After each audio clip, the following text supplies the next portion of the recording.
não? Sim, pode, tudo bem. Bom dia, gente. Vamos então iniciar a aula sobre a política de alimentação do trabalhador. Semana passada nós estudamos os tópicos relacionados ao PNAE, né, que é o programa governamental mais antigo. A política de alimentação do trabalhador, ela também é uma política antiga, né? Uma vez que já na década de 80, logo antes até do início da formulação da Constituição Federal, tinha uma preocupação maior com a boa alimentação do trabalhador, principalmente marítimos e ferroviários, porque esses dois grupos eram o que movia a economia do país.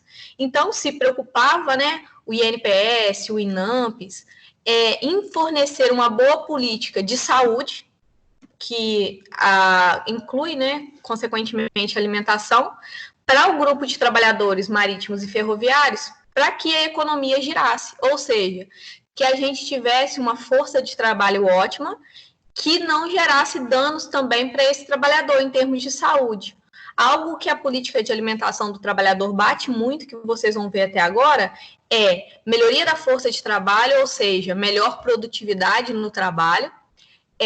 Também, economicamente falando, além da maior produção, uma menor taxa de absenteísmo. O que seria esse absenteísmo? Faltas por conta de doenças ligadas à alimentação, tá? Então, eu sempre costumo dizer que por trás de toda política, nós temos esses interesses governamentais. E, normalmente, esses interesses governamentais giram em torno da economia, tá? Aqui nós temos benefícios econômicos para o trabalhador e nós temos benefícios econômicos também para a empresa. E, além disso, né, por trás disso tudo, benefícios governamentais, como, por exemplo, isenção de parte de impostos, né, pagos por essas empresas que aderem ao PAT, tá? Hoje, nós temos dentro do Ministério, né, da Economia, o Ministério do Trabalho. Então, a Previdência e o Trabalho foram unidos dentro do Ministério da Economia. Por que eu estou falando isso? Tanto o PNAE como o PAT, vocês vão utilizar eles nos estágios. Então, vocês têm que saber onde procurar todos esses materiais relacionados às políticas que giram em torno desses campos de estágio, tá? Especificamente no Ministério da Economia e do Trabalho, né, que teve essa fusão, vocês encontram todos os documentos governamentais que giram em torno do PAT, tá? É aqui também que as empresas e o nutricionista que faz toda a fiscalização, faz todo o controle, tá bom, do programa, como ele está sendo feito. Então, aqui, por exemplo, olha, um campo, vocês conseguem gerar dados estatísticos de quantas empresas aderem ao PAT, como é essa adesão ao PAT, documentos governamentais dentro do serviço de ministério, rede de atendimento, tá bom?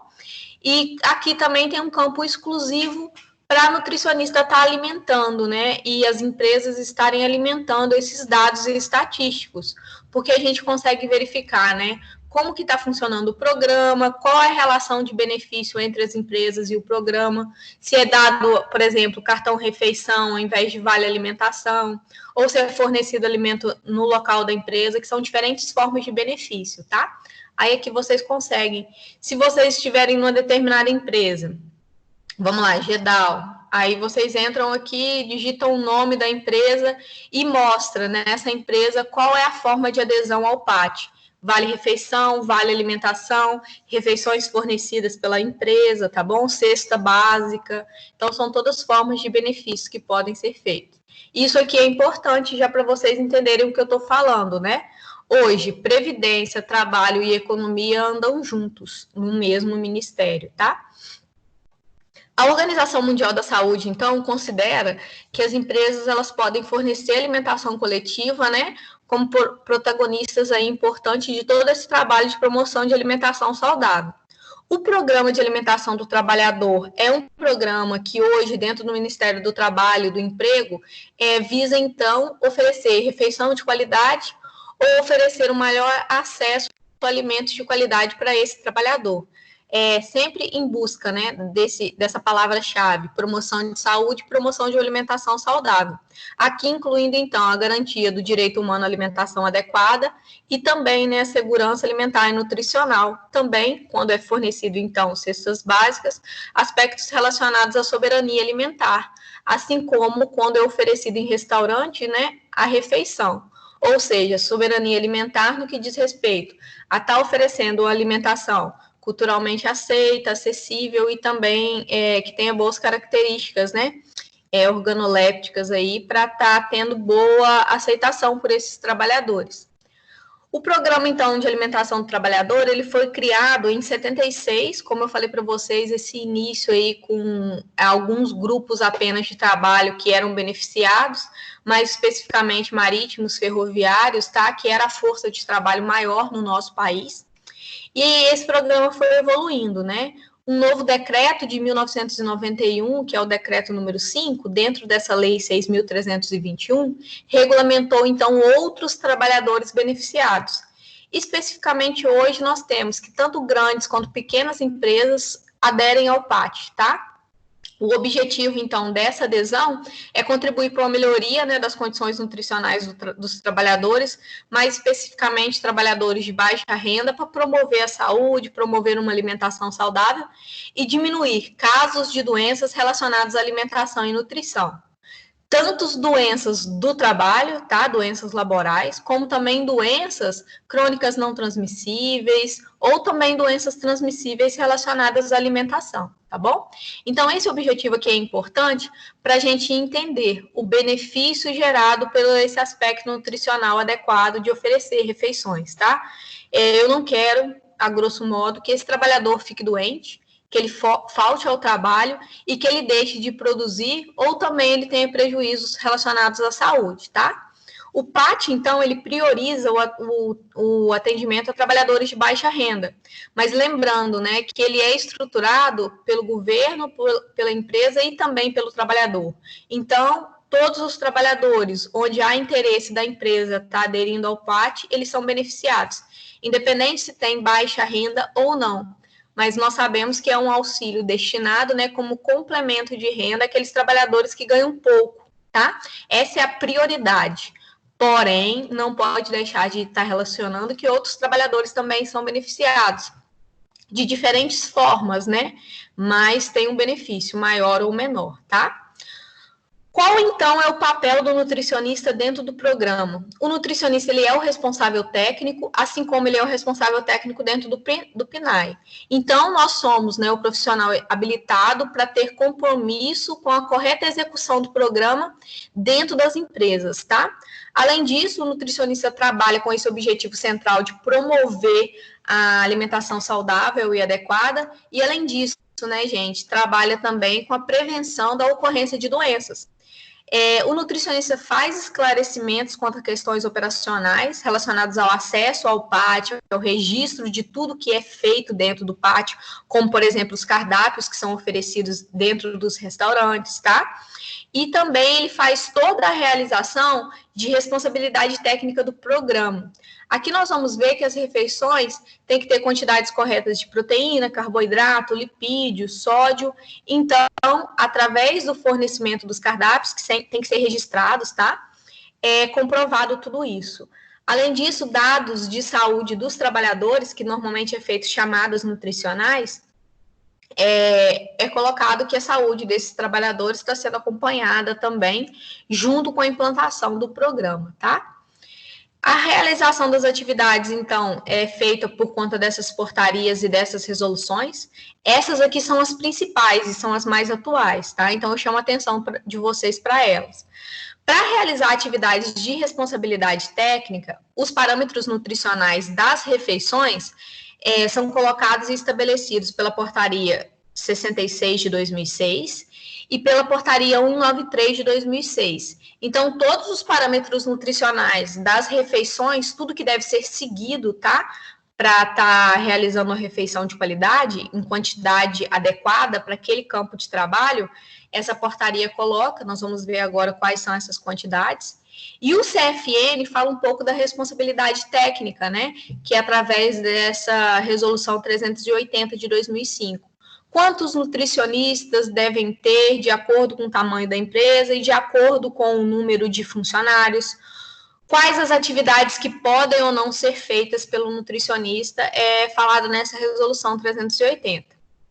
Já a resolução 419 de 2008 fala um pouco dos critérios técnicos, tá, no exercício da atividade e todas as obrigações. Esses critérios técnicos dizem respeito à formação, especialização, tá? E tudo que deve ser feito a mais para o nutricionista ser especialista, então, em trabalho em unidades de alimentação e nutrição.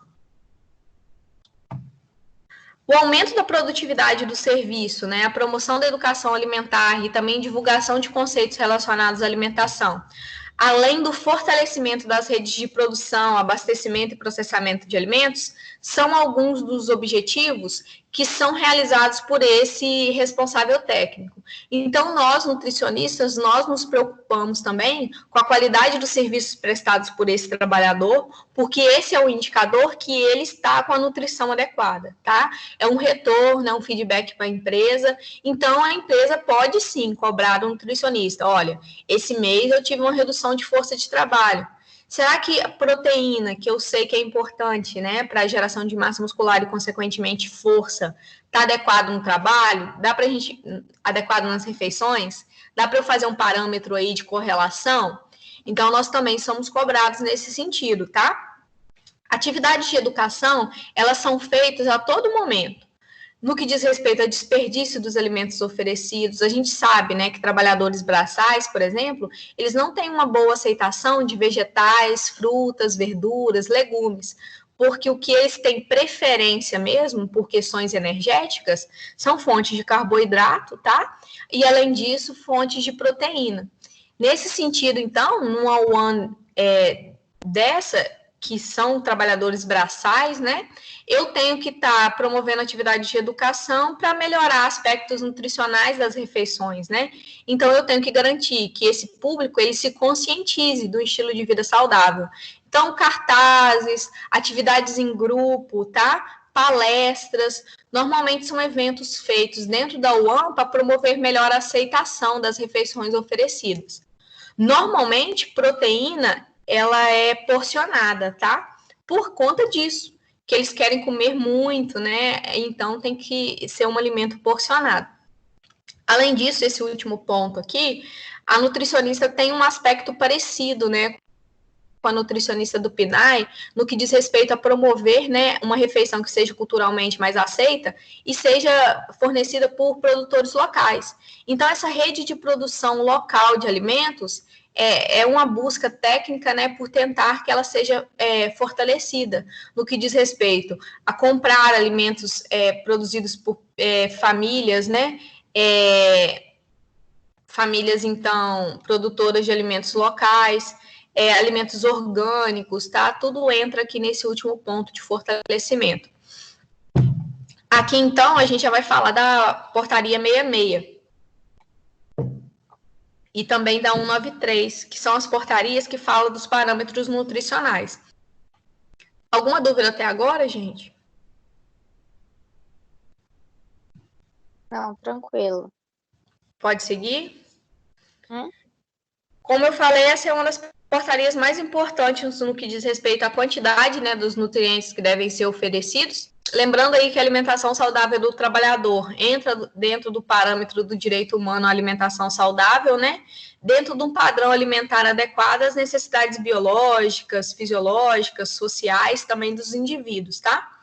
Sempre essas refeições, ela tem que ser pensado dentro daqueles princípios, né? A lei do escudeiro aí da alimentação saudável.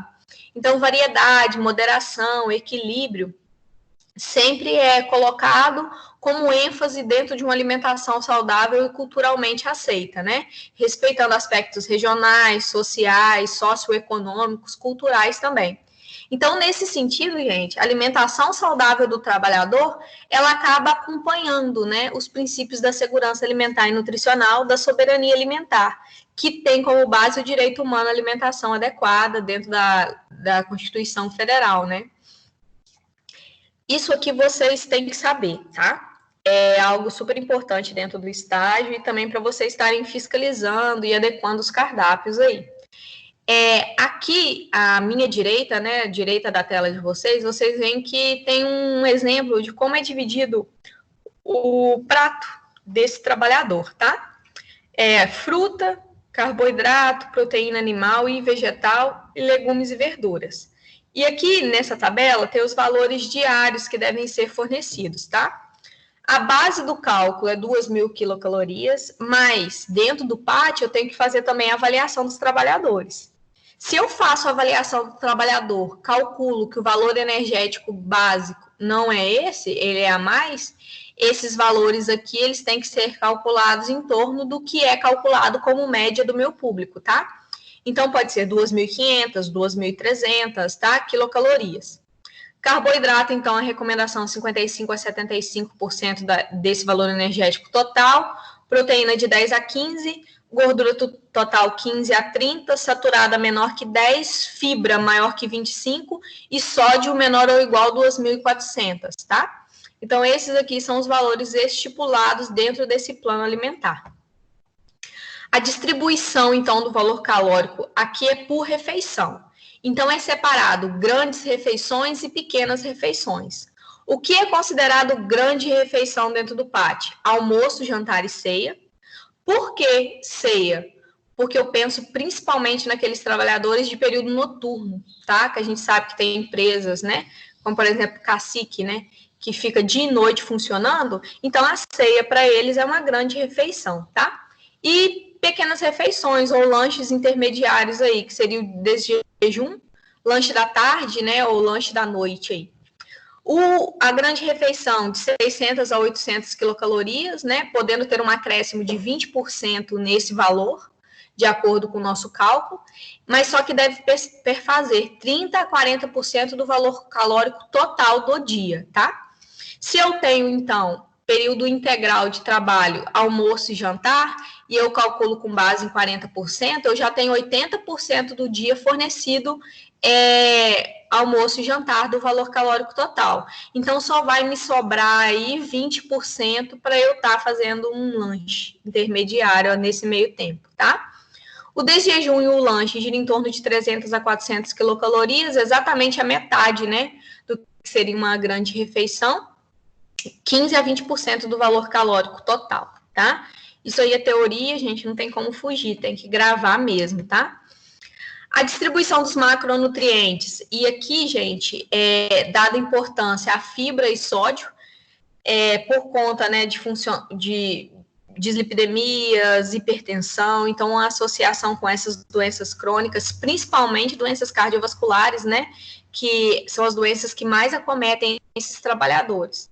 Então, aqui, se eu tenho desjejum ou lanche, almoço, jantar ou ceia, esse valor, ele gira em torno de carboidratos, proteínas, gorduras, né, fibra e sódio, de valores pré-estipulados.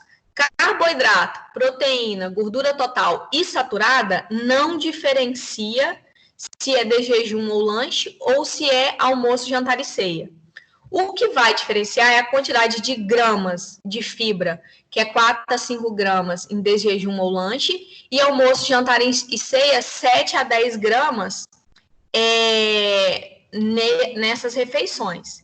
Esse valor total de fibra tem que fechar em 25 gramas, tá? Maior do que 25 ou igual a 25 gramas. Então, eu tenho que distribuir para que no dia eu tenha 25 gramas de consumo.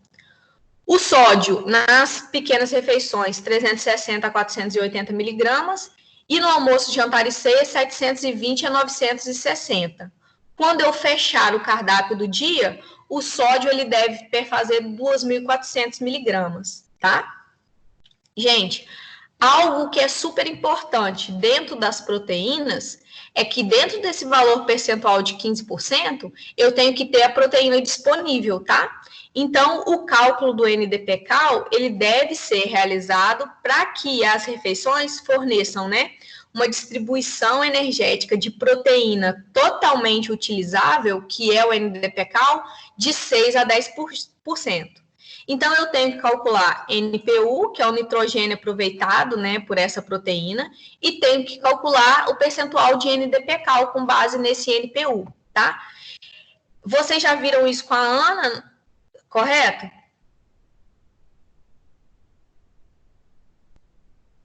Correto, gente?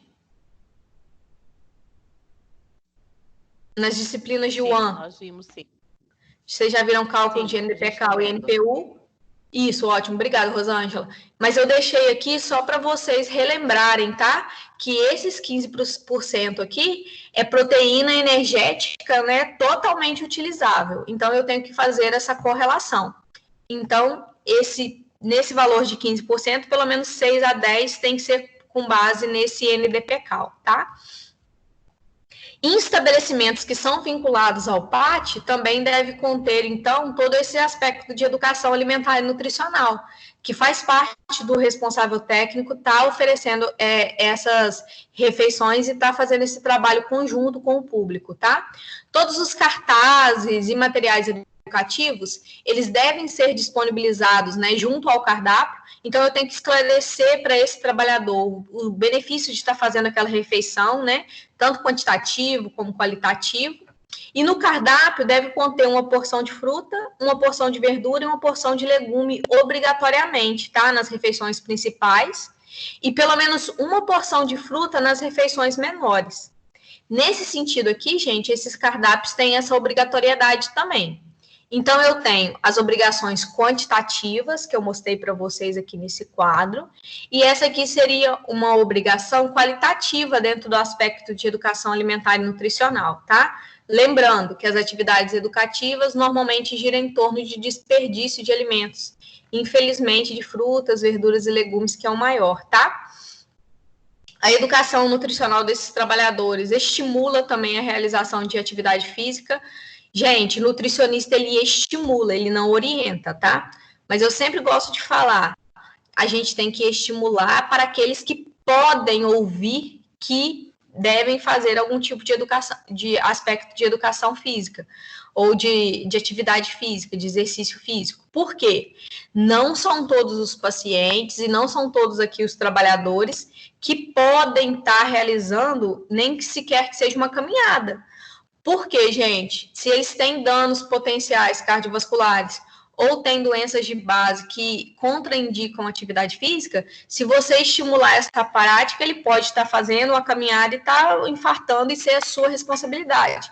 Então, isso daqui é o educador físico que faz e é o médico cardiologista que faz essa liberação, tá? Estimular é diferente de orientar, e vocês têm que tomar cuidado com isso. O nutricionista também faz diagnóstico, né? Ele pode solicitar exames, acompanhar doenças, verificar se a intervenção e o planejamento das refeições estão contribuindo para a melhora, por exemplo, como a gente viu que o sódio é uma obrigatoriedade, da hipertensão. A gordura saturada também é uma obrigatoriedade, então, para diminuição do colesterol total. Então, não é somente quantificar trabalho, é quantificar a refeição, mas também acompanhar, né, todos os indicadores de saúde.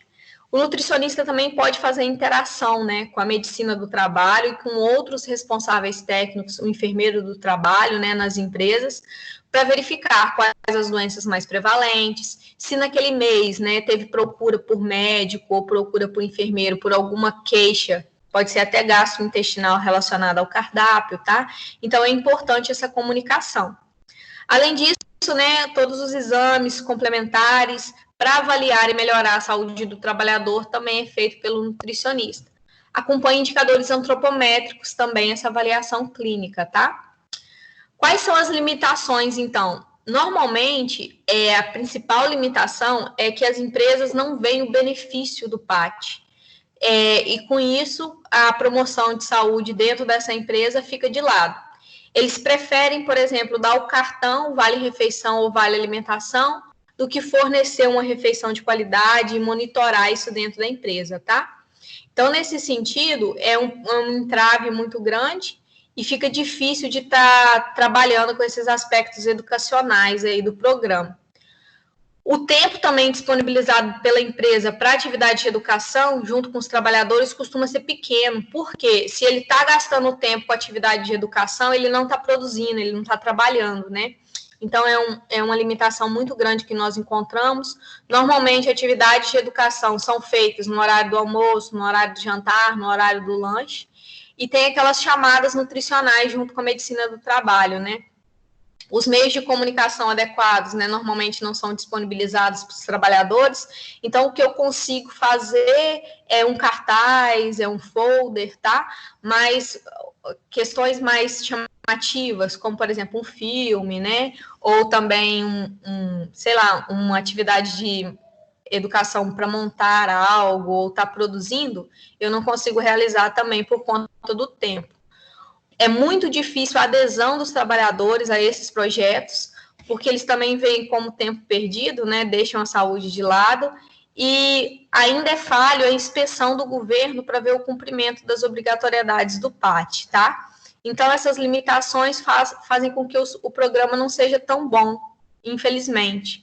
Mas lembrando, né, que mesmo diante de todos esses empecilhos, é um ótimo programa aí vigente.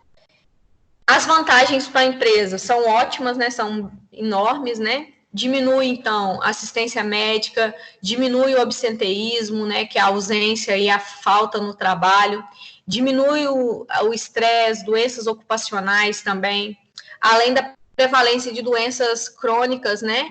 E de todos os fatores de risco associados a essa doença. Também fatores relacionados à dependência de álcool, drogas, consumo de medicamentos, é relatado pelos indicadores que diminuem nesses trabalhadores que fazem parte do PAT dentro das empresas. Porque uma vez que eu trabalho com educação em saúde, né, eu também trabalho com educação relacionada a consumo de alimentos nocivos e também estilo de vida inadequado, né.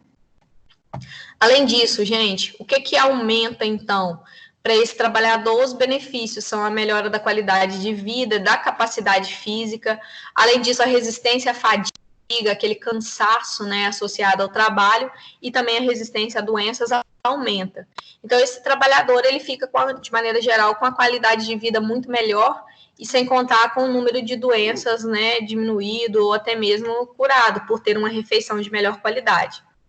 Para o governo, tem o benefício de diminuir as despesas relacionadas ao investimento na área da saúde, principalmente despesas na área da saúde voltadas para o trabalhador, né? Crescimento da atividade econômica, porque uma vez que eu tenho menor absenteísmo e menor taxa de doenças, esse trabalhador produz mais, e sem contar também um bem-estar social gerado, né? Ou seja, é uma política boa para fazer um bom nome do governo, né? Está fazendo algo pelo trabalhador, trabalhando com melhora da saúde. As características, então, da empresa que são conveniadas dentro do PAT. Essa empresa, normalmente, ela concede ou benefício alimentação, benefício refeição para o trabalhador, ou fornece as refeições nos restaurantes, né, das empresas. Pode participar do PAT se a empresa tiver um trabalhador, tá? Não tem uma exigência mínima de número de trabalhadores.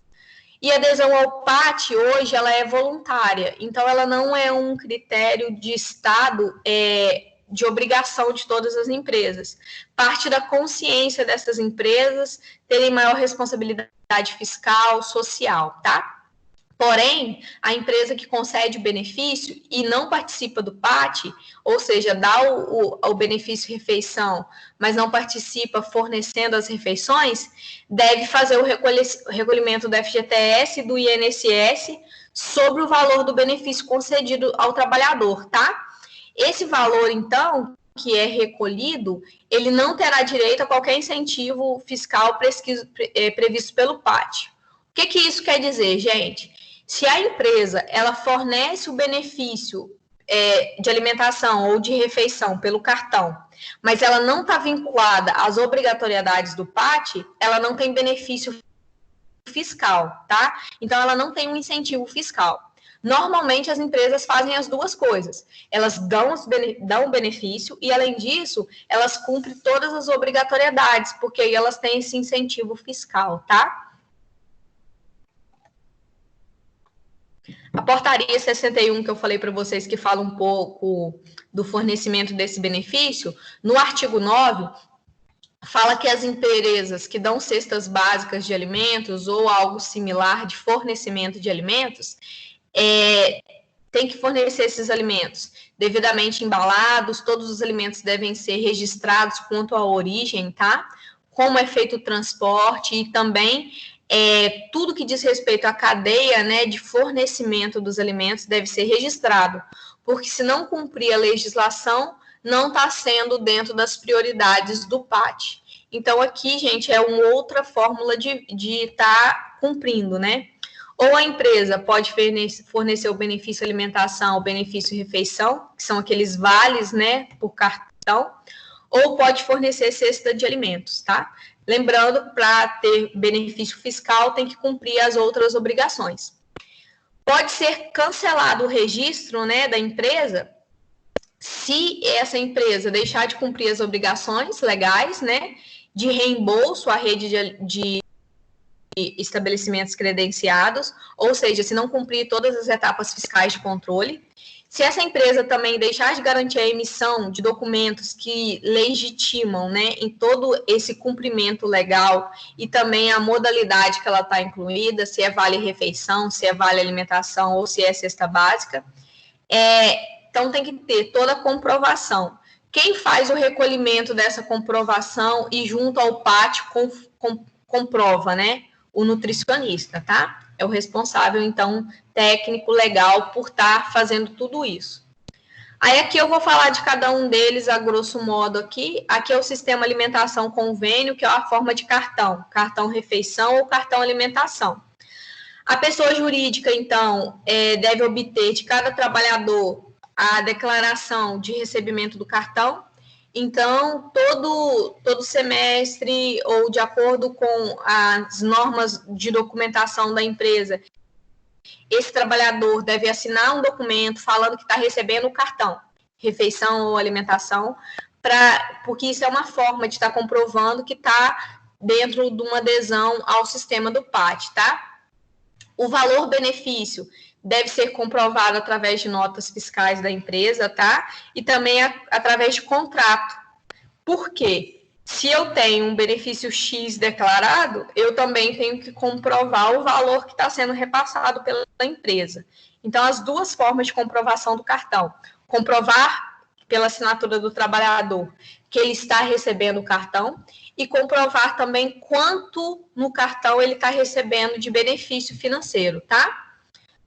O sistema de convênio também, alimentação, pode ser por cartão magnético, que gira em torno também do que já foi falado, e essa fiscalização, né, deve ser feita pela empresa por cópia do formulário do PAT para cumprimento de todas aquelas regras e leis.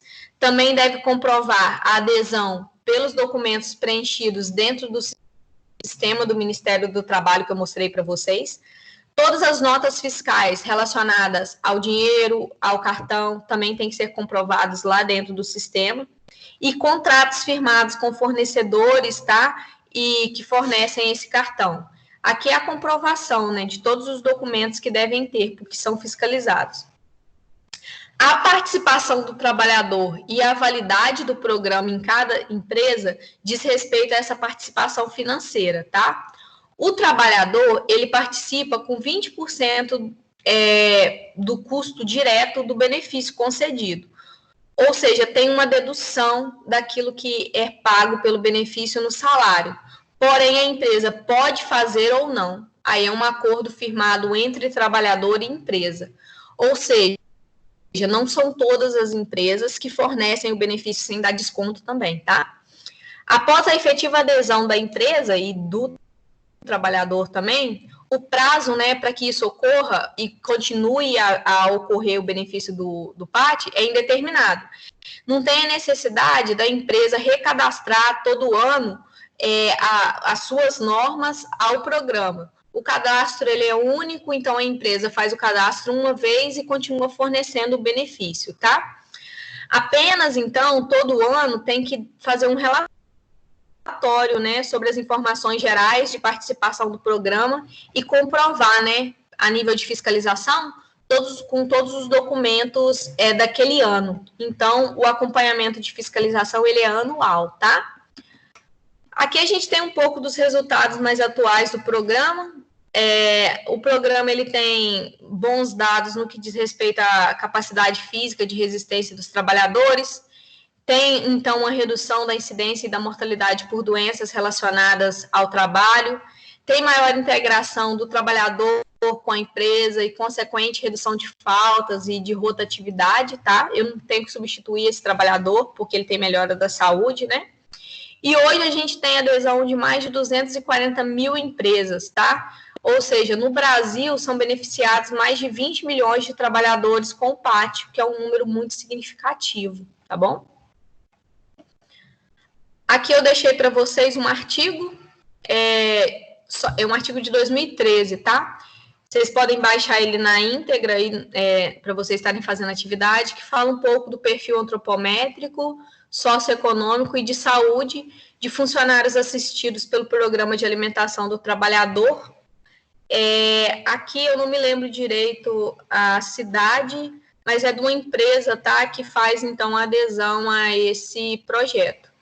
Aí as perguntas do estudo dirigido são 5 perguntas, tá? Com base nos resultados desse artigo que vocês baixem na íntegra, por favor, tá? Vocês querem que eu leia as perguntas e explique, ou vocês vejam em casa e me falem depois se tiver alguma dúvida? Pode explicar já, por favor. Tá bom, então. A primeira aí, o dado, então, fala que, considerando os resultados, né? Qual foi o perfil socioeconômico e nutricional das refeições e clínico dos participantes do estudo? Então, vocês vão falar um pouquinho, né, no campo de resultados, como que foi esse perfil antropométrico e socioeconômico dos trabalhadores, tá? Qual os aspectos nutricionais também no que diz respeito às doenças mais prevalentes relacionadas à nutrição, tá?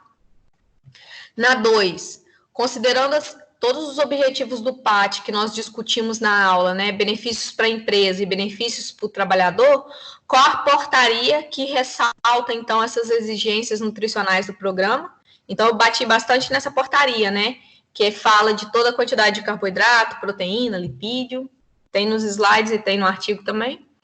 O 3, considerando, então, a discussão do estudo, o campo de discussão, qual a importância do PAT para a saúde do trabalhador e também quais os benefícios para a empresa. O artigo discute benefícios para o trabalhador e para a empresa diferentes do que eu falei na aula também, tá, gente? Então, vocês complementem aí. No 4, considerando as características das refeições, né, de carboidrato, proteína, lipídio, fibra, sódio, quais os pontos positivos e negativos relacionadas a essas características levantadas pela discussão do trabalho, tá? Eles discutem muito se isso atende ou não às necessidades do trabalhador, tá? E no 5, para vocês falarem um exemplo, né, de uma atividade educacional que vocês fariam para melhorar a saúde dessa população trabalhadora. Aí tentem usar da criatividade aí para sair da mesmice, tá bom? Fechou, já. E é bom que vocês já podem pensar numa atividade para vocês estarem fazendo no estágio de vocês. Eu sei que tem bastante gente que gosta dessa área aí de alimentação do trabalhador, tá? Alguma dúvida com relação a isso, a atividade? Oi. Eu queria perguntar, a maioria das empresas, elas são vinculadas ao PAT? A maioria, sim, por conta dos benefícios econômicos, tá? Ah, tá. Mas o que acontece, Sara, é que nem todas fornecem refeições. A maioria delas fornecem mesmo por esse modelo de cartão alimentação. O Vale. Porque aí sai de uma série de obrigatoriedades, como, por exemplo, não é previsto atividade de educação alimentar e nutricional se ela fornece o cartão, entendeu? Ela somente dá o dinheiro e se vira ao trabalhador, tá? Tá, beleza. A cesta básica também. Cesta básica também é assim. Essas obrigações de estar fazendo atividades educacionais, acompanhar o valor diário das refeições com base em macro e micronutrientes, é só para empresas que fornecem as refeições. Entendi. Ô, Jaque, por causa desse coronavírus, dessa pandemia, já tem bastante empresa que voltou, que eu conheço pessoas que trabalham em empresas diferentes, que tinha esse cartão e agora eles estão servindo ou marmitex ou entregando a cesta básica. Nossa. Provavelmente, Fran, por conta de custos, né? Ah, sim. Aí aproveita que não está tendo como ter fiscalização direito e fornece uma refeição de baixa qualidade, né? É. Muito triste. Mais algum comentário, gente? Não. Ô, gente, eu agradeço, então. Alguma coisa, Bruno? Onde está o artigo que a senhora comentou? Não, o artigo eu deixei aqui para vocês o nome dele. É só vocês entrarem no Google Acadêmico, tá, gente? Que é uma boa plataforma de busca e estarem baixando ele na íntegra, tá joia? Se tiver alguma dificuldade de baixar, Bruno, eu coloco lá para vocês, tá bom? Aí vocês me avisem. Tá, tudo Beleza. bem. Obrigado. Ô, Jaque, Oi? a aula de semana passada você já postou no YouTube ou não? Já. Tá, vou dar uma olhada lá. É que eu não achei ontem. No YouTube? É, Ué, então eu vou checar, Sara, para ver se houve algum erro meu.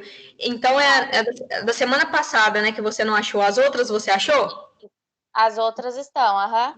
Tá, eu vou ver se não houve algum erro, aí eu já posto essa de hoje e a da semana passada, então. Ah, então tá bom, fechou. Tá? Mais alguma coisa, gente? Não, tá. Gente, abração. Até mais, então. Bom dia aí para vocês, tá? Até mais,